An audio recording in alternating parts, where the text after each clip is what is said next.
Good day, everybody.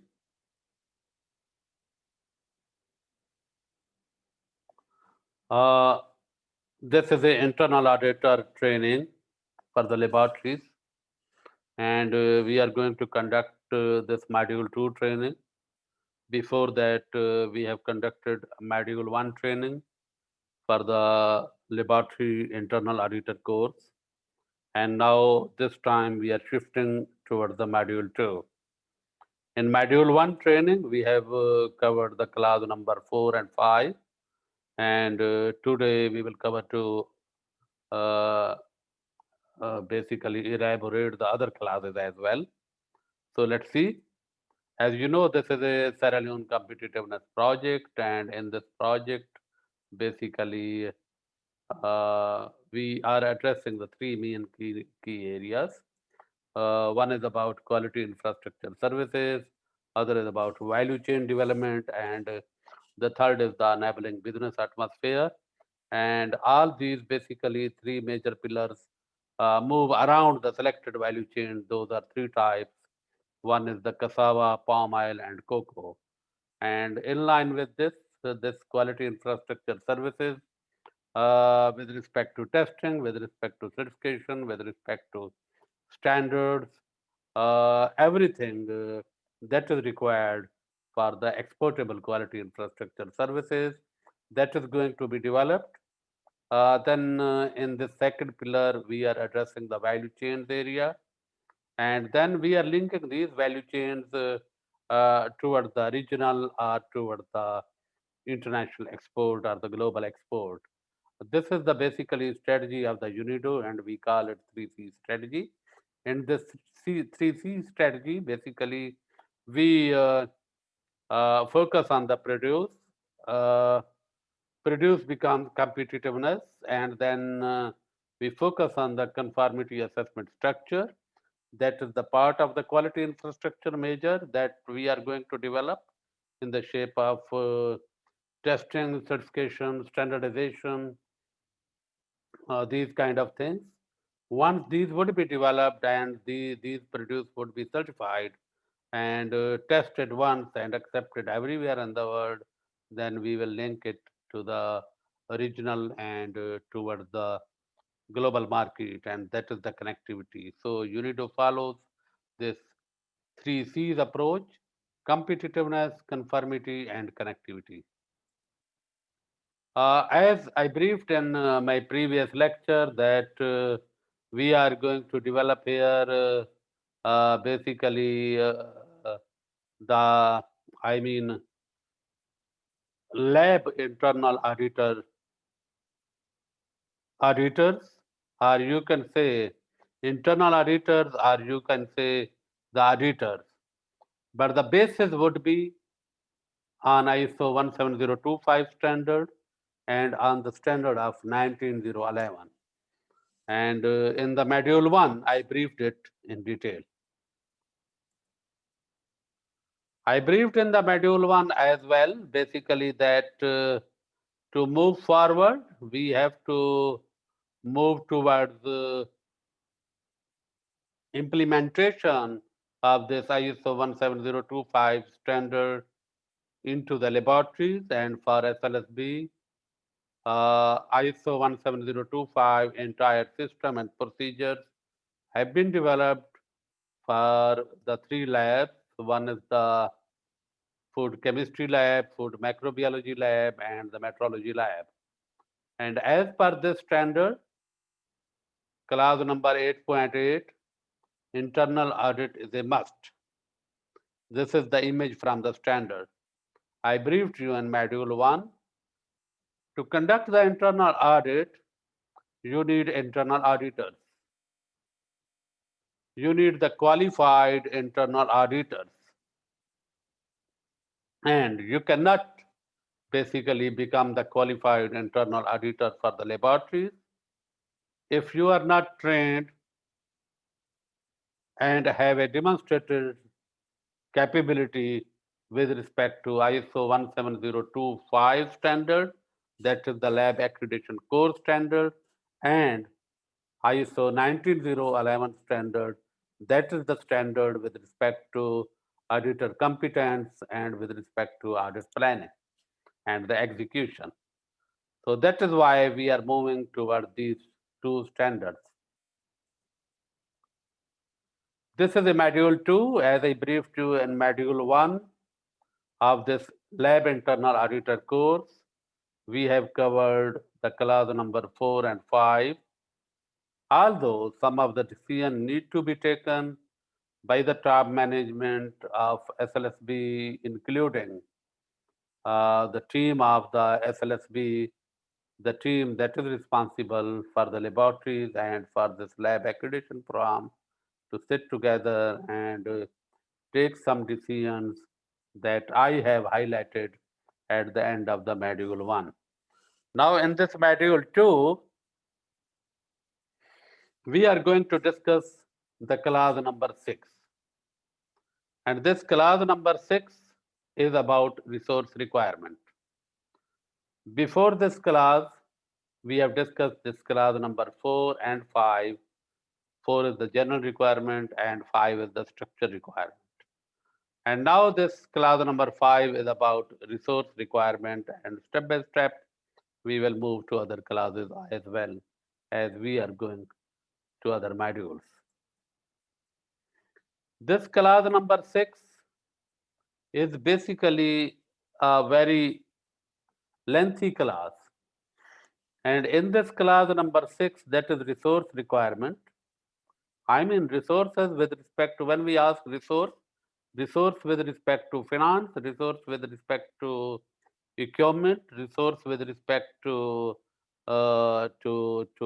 lab atmosphere, resource with respect to persons. All these things are resources. That is why this class number 6 is a lengthy class, and this class number 6, if you see here, in this class there are basically 6 major subclasses. In the class number 6, there are subclasses. 6.1 is the subclass with respect to general requirement. Before that, we have discussed the class number 4. That was the general requirement as an overall about ISO 17025 standard. But 6.1 is the general requirement with respect to resource requirement. 6.2 basically is the personal subclass of the resource requirement. 6.3 is the facilities and environmental conditions. 6.4 is the equipment, metrological traceability of those equipment, and then externally provided products and services.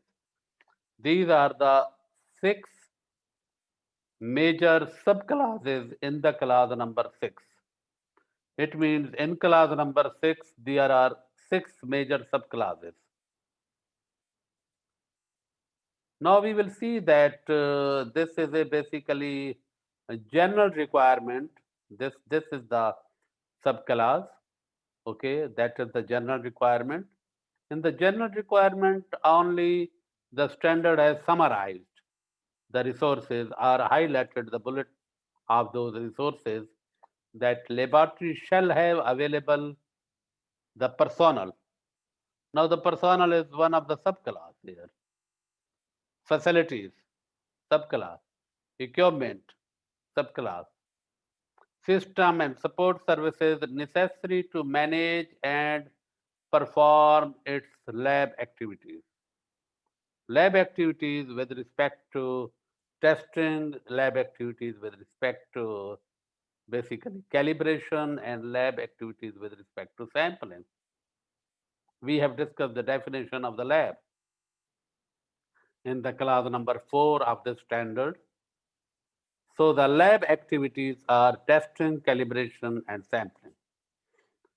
So to perform all these activities, you need resources. And this class number 6 is about those resources, and those resources have been addressed into the 6 subclasses of class number 6, and we will see one by one all these subclasses.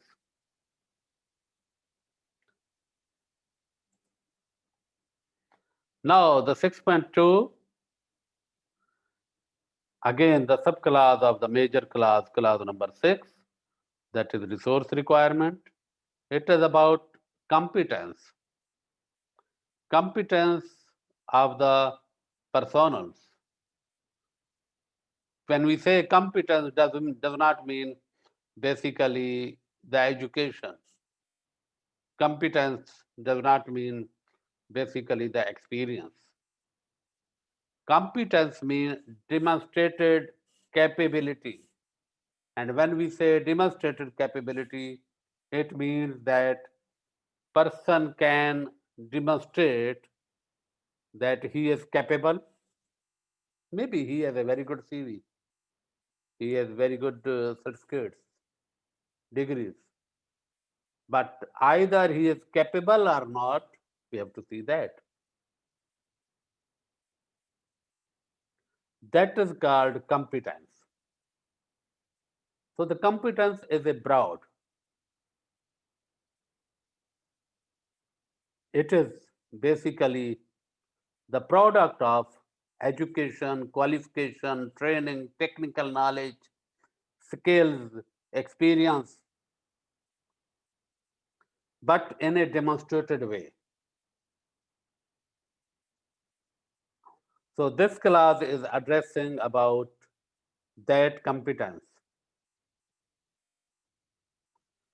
Now, if we see in this subclass, there are many further subclasses. If we see here, the laboratory shall ensure that the personnel have the competence to perform the lab activities. It means to perform the testing, if he is analyst, if he is metrologist, calibration. So personnel have the competence to perform lab activities for which they are responsible and to evaluate the significance deviation. The management of the laboratory shall communicate to personnel their duties, responsibilities, and authorities. And the same we have discussed in the class number 5. At the end, I have briefed that the key personnel are the people at up to the middle level. Management in the laboratory must have job description with the clear responsibilities, authorities, okay, and the analyst and the people in the calibration lab, they must have basically clear authority that they are capable to do such and such test, and where is the evidence that they are able to perform this test or not, who trained them. Then normally the lab people run the blind samples to those testing people. They can run the quality control checks samples so that they may test the capability, testing capability of that person. But again, you have to keep the record. Yes, the PT is another proficiency testing material, is another basically evidence. Who has participated in the PT program? That is an evidence. If you have passed in the PT, it is an evidence that your equipments are fit for purpose and your personnel who has basically performed that PT, he is fully trained. And your lab environment is supporting your test methods or the calibration methods. I'm not going in detail about those things. We will discuss it when we will discuss the class of the PT, when we will discuss the class of the quality control charts and quality control checks and method validation and measurement uncertainties things. But anyhow, this is about competency of the personnel. Uh, we have developed the procedure with respect to this class. If we see here, we have the procedure with respect to personnel. I mean the QP with respect to the personnel, that is the 6.2 subclass. And if you read, we have developed this QP.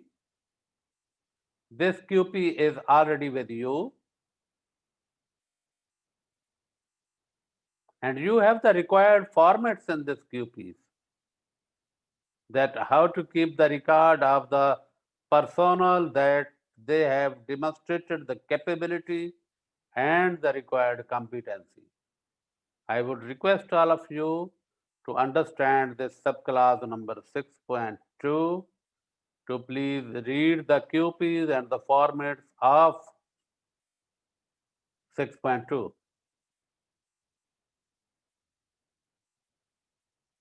With respect to this entire 6 class, that is about resource requirement. And in this 6 class, there are further 6 subclasses, and we have developed all these procedures with respect to these subclasses and already briefed to you, already trained to you on those procedures, on those QPs and the formats. And now it is time to reread those so that you may understand more.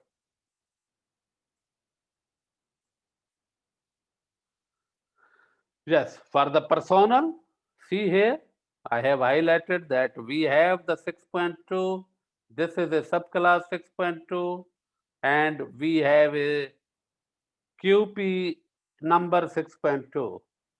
That will elaborate all this, how to keep the record of the authorization, how to keep the record, how to basically run the blind cycle, how to keep the records of the training of personnel.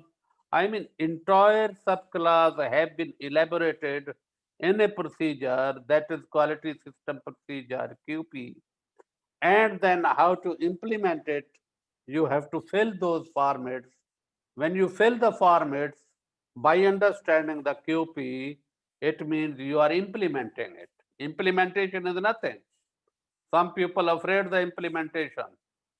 When I ask implementation, they go, oh, what has happened? No. Implementation means you have to understand, and your team has to understand that relevant QP, that is with respect to relevant class, and then you have to fill those formats in your lab. That is implementation. Implementation is nothing. So if I say this class number 6, that have further 6 subclasses, the class 6.2, that is a subclass of this personnel, we have the QP and we have required formats. So please start reading these QPs and start implementation.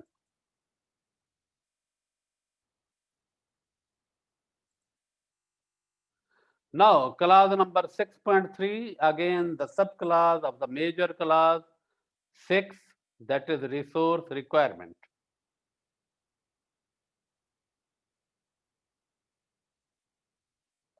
Yes, for this class, again I have mentioned here that for this class, that is 6.3, we have the relevant QP, we have the relevant quality system procedure. And if you read this standard, you will not understand so much as you read this QP, quality system procedure, and the relevant formats, you will understand step-by-step thing. Anyhow, what is this facilities and environmental conditions subclass? In the test method or the calibration method, you have read that some of the test method or the calibration need to be performed on certain temperatures, on certain humidity. Certain temperature and humidity is required. Sometimes the other environmental conditions are required in critical test or critical calibration. In some calibration, we need even water lake to do the calibration under the lake. In some other calibrations, we need vacuum in the room. Similarly, in testing procedures, we need very basically high level biosafety cabinets when we are dealing with different basically bacterial things into the microbiology lab. But normally, with respect to relevant humidity and with respect to temperature, we need all these arrangements. I mean, laboratory should be basically access control. Nobody can enter in the labs, okay, without purpose. Doors should be tight. There should be no dust in the laboratories. In some of the test methods, we need that, okay, this test method need to be performed at 20 degrees centigrade. Normally, most of the tests need to be performed at room temperature and on the normal humidity, but there are tests that need to be controlled with the controlled atmosphere, and some special basically conditions are required, and some special temperature is required, humidity is required. So not only you have to keep that humidity and maintain that humidity and temperature and environmental conditions at that time when you are doing the test or calibration, but also you have to keep the record that you have performed these tests as per the required environmental conditions. This class is about that. I would request all of you again to please read the QP number 6.3 so that you may complete understand about this procedure. Okay. So this is all about, in some of the cases, effective separation is required between incompatible lab activities. In some of the tests, some of the tests uh, are being performed, and those are the volatile, basically substances. And when these are volatile substances, then the volatile fumes can pass from one area and can enter into another area of the lab. If the condition is like that, then you have to put the effective separation in between areas, and you have to manage it into the cabinets. That is why it is advisable that you are basically hoods of the labs, the cabinets of the labs, and specifically in the macrobiology area, the safety cabinets basically need to be calibrated and need to be repaired and fully functional. And then you have to keep the record.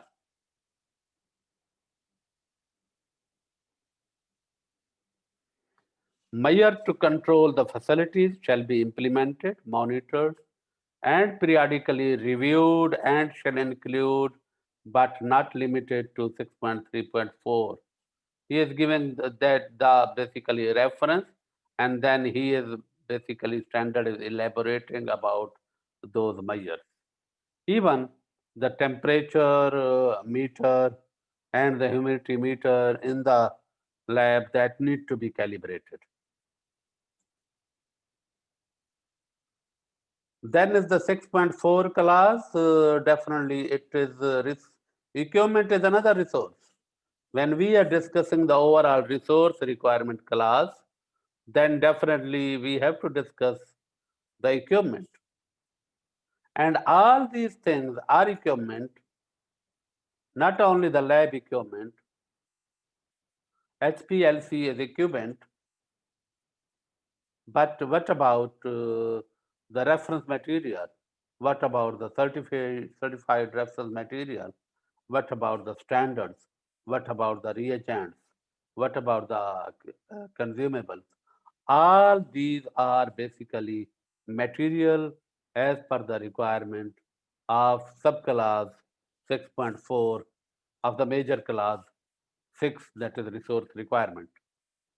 So not only you have to keep the record of these basically equipment, and you have to keep evidence that these are calibrated, these are fit for purpose, and these are performing well. If you are sending some of the equipment outside of your permanent lab, normally it happens in case of metrology lab. You have to send your basically, for example, weights, your mass outside. So better is that you must have the master masses with you, and from the masses, that masterpieces, you can develop the working basically pieces, and then from the working items need to be sent outside into the field to calibrate the different equipment in the field. But always you have to keep the masters into your lab. That is why for SLSP metrology lab, we are procuring the F2 masses so that those may work and those should work as a masterpieces in the lab, and from that working standard need to be calibrated and sent it out into the field. But in both cases, when you send even the working standards outside in the field, you have to record it that when you are sending, what is the condition when you are sending, and when you receive it back, then you have to again check it that what is the condition and what is the basically uh, uh, overall functional or overall behavior of this equipment. You have to plan basically the planned maintenance for all these kind of equipment. Normally, we do not do maintenance. Initial maintenance lab personnel can do, and basically the cleaning is very important, and the cleaning lab personnel can do the cleaning as well. Okay, we are thinking that in future we may give you the 5S training as well. That is very good for the cleaning purpose in the lab. But anyhow, this is the entire subclass with respect to equipment. Calibration need to be performed, record should be there. Okay, planned maintenance record should be there, cleaning record should be there. You must have an evidence that before and after doing some of the tests, the equipment was okay and it was calibrated. But all this have been elaborated into the procedure of 6.4. I would request all of you that we have the procedure here. If you see, we have the QP of this 6.4 subclass, and in the QP we have the required formats, and QP has been elaborated step by step how to implement this class into your lab. I am hopeful that you will keep up implementing it. And by the way, here I may say that this is a one kind of audit also. What is audit? You compare the standard with the available things. I mean, for example, if you are doing the audit of this class number 6 as an internal editor or external editor, what you will do? I briefed you in the desktop audit, you ask the lab to send you all QPs. So if you see that the QP of 6.4 is not available, it means this is an ANSI. Then maybe the lab has missed to send it, or maybe the lab do not have this procedure. But okay, if this procedure is available, this quality QP is available, Then you have to go in the lab and you have to check it that this QP has been implemented or not. This is the second stage of the audit. If they have implemented, then you have to ask to the personnel, they know it, that how to implement it and what is written into this QP, and where are the evidence in the shape of the format that now this is your habit. Before performing the test, you always see that equipment is calibrated or not, it is fit or not, planned maintenance program are running or not.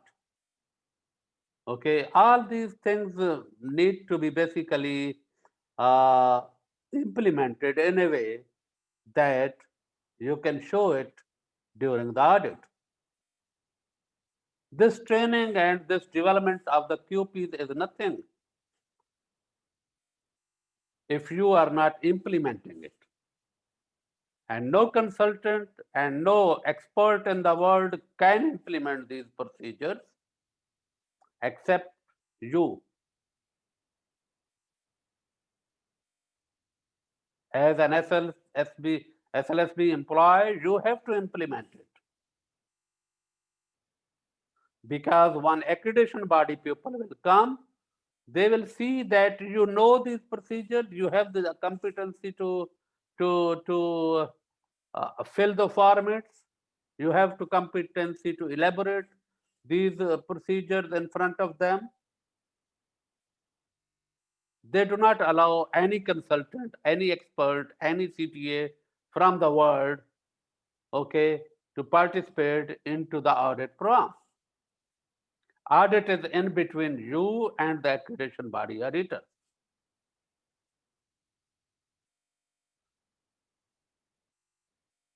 So I would again request all of you to please read these QPs and start implementing it.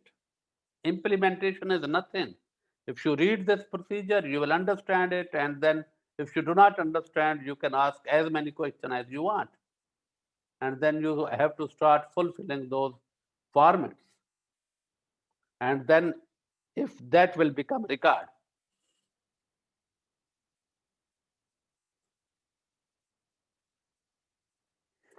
Then you have to, with respect to calibration, your equipment should be calibrated and they must have stickers on it and they must have certificate that who has calibrated this equipment, when calibrated, okay, and then there should be sticker on your equipment, okay, when these equipment that this equipment is calibrated, when this equipment has been calibrated, and when the next calibration is due. And you must have record and you must have coding system for each equipment, and you must have the master list of the equipment, and then you can put that when this equipment has been calibrated and when the next calibration is due. So all this have been elaborated and all the required formats are there into the QP, and that QP is with you in the shape of 6.4.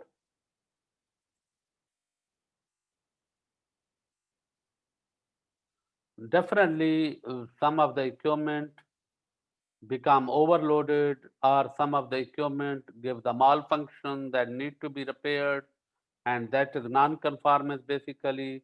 If there is some equipment is defective, you have to put the sticker on them that this equipment is defective or it is out of specification, please do not use it, or you can put it under repair.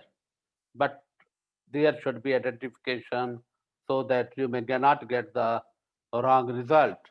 And you may not run the equipment, for example, if some equipment is there to test the 1,000 items, you cannot in or for example, maybe the 10 items in a day, you cannot run it for 15 items in a day. I mean, you have to read carefully, basically the manuals, the equipment manuals, and then you have to develop the work instruction from those equipment manuals if you want that your lab may run very long. Otherwise, every time you would be demanding repair, equipment. So you have to take care of all of these things.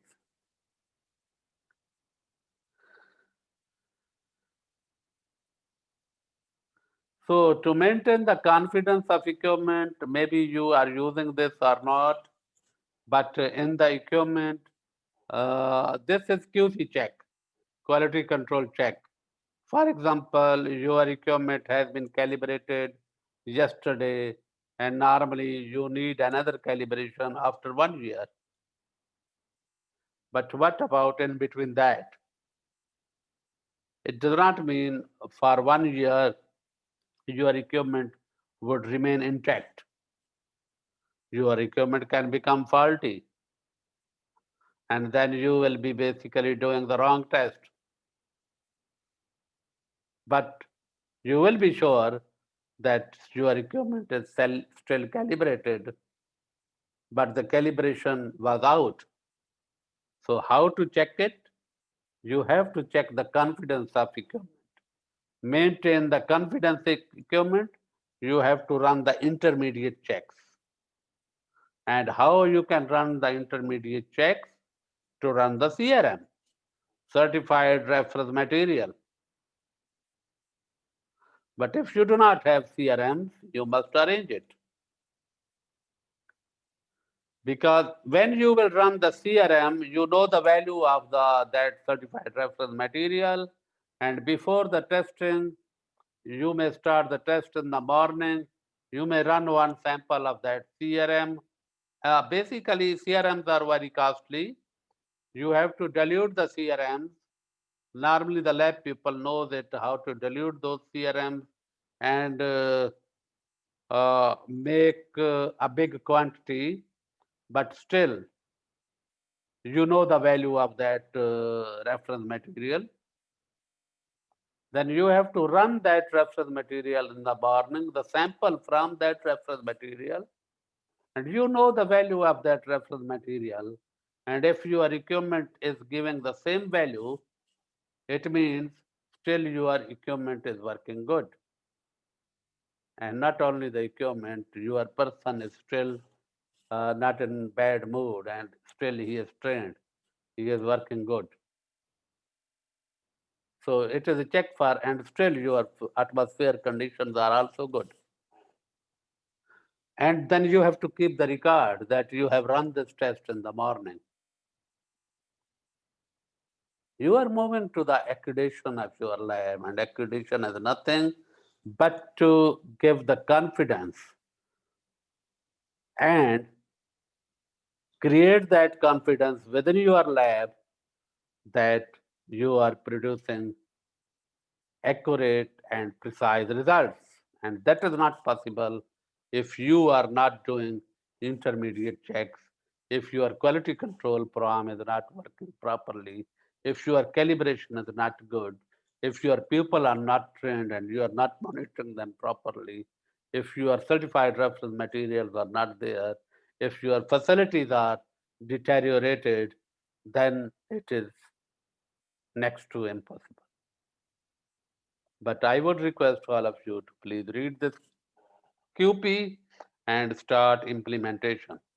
You have this QP available with you and you have to maintain the equipment record as I briefed you. You have to keep basically the master list of equipment and everything. Now with the equipment, we always discuss about traceability. I think the calibration people can elaborate in a good way. Okay, Malton knows about it, and that is why they have the working. For example, they have the mass uh, weights with them. They have the mass working low level, basically masses with them. We are purchasing the high level F2. Now this low level masses need to be basically calibrated from this higher accuracy level masses. If that is the case, it means we are maintaining the traceability.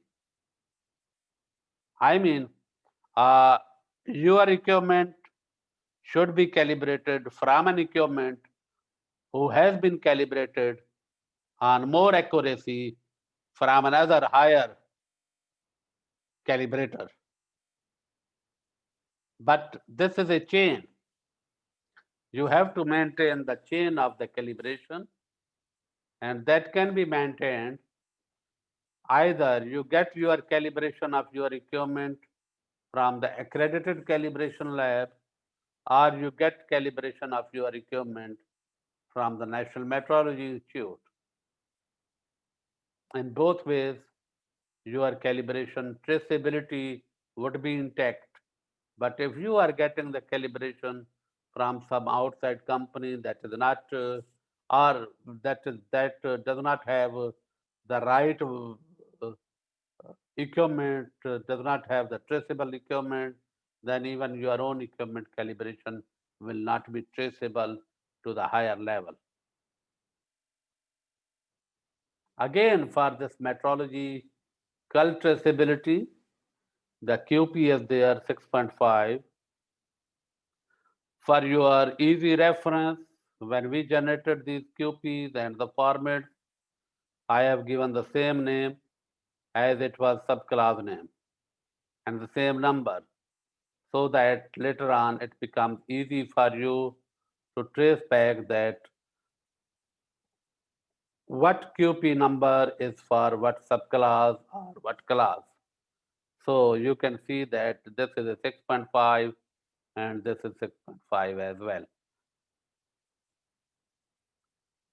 This is metrological traceability, and I briefed you about it.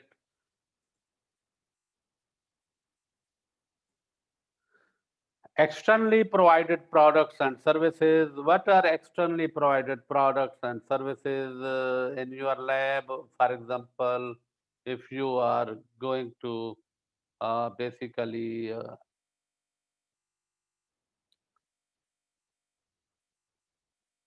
get calibration from outside, not from your own calibration lab. So that is externally are used to support the operation, and this is external related things. You are getting the CRMs, you are getting the maintenance equipment of the equipment, you are getting the basically consumables. Or these are the things, those are external either products or the services. Calibration related things are services, external services you are getting for your lab. But on the other side, the reagents, the testing materials, all these things are basically the products.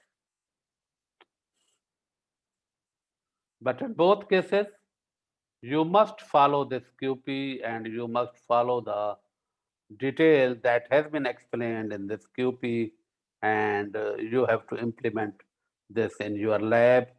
But I can basically little bit explain you that while you are using externally product services and products, you must have some criteria, as I briefed you, that if you are using the calibration lab need to be accredited, or then you have to hire those services from the higher level, and that is the National Metrology Institute.